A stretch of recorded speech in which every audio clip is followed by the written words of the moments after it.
Jesus never tells you to do anything else other than guard your heart. You need to check your heart, guard your heart, you know what I'm saying? Because you know what?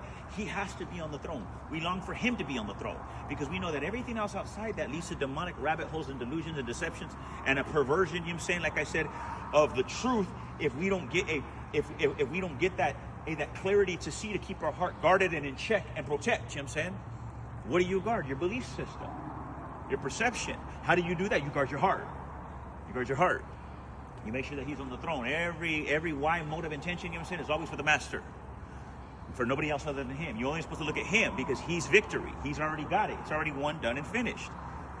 That led to all these other things in the world.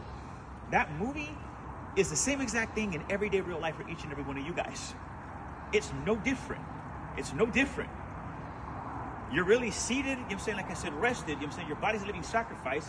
It really is not supposed to be moved, this, that, other than when the Spirit of God wants to move your body and release when he wants to speak. Well, that's all you are. You're here for his pleasure. You're here, you know what I'm saying, like I said, to please the master. You're here so that he could possess your body.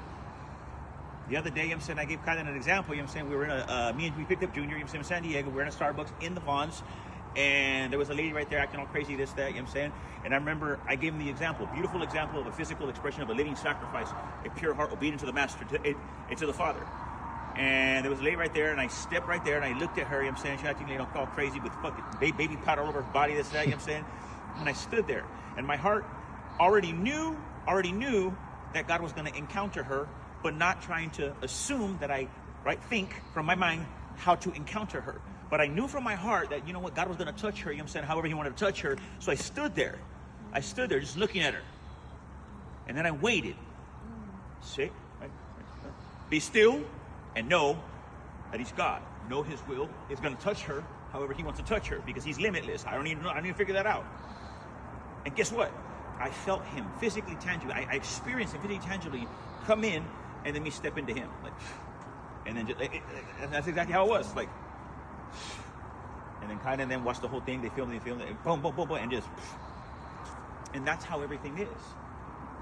Your heart is always like, but you have a fear and trembling to ever get in God's way, you know what I'm saying? So you just wait and be still and know that that's his will. However he wants to do it, he's limitless beyond time and matter. Don't try to figure anything out.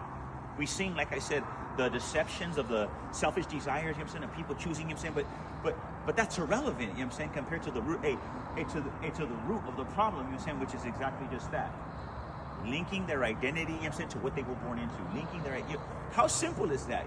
Yeah, how deceptive can it be every single day for each and every one of us? If we don't guard our heart, if we don't check our heart, the motives, the why.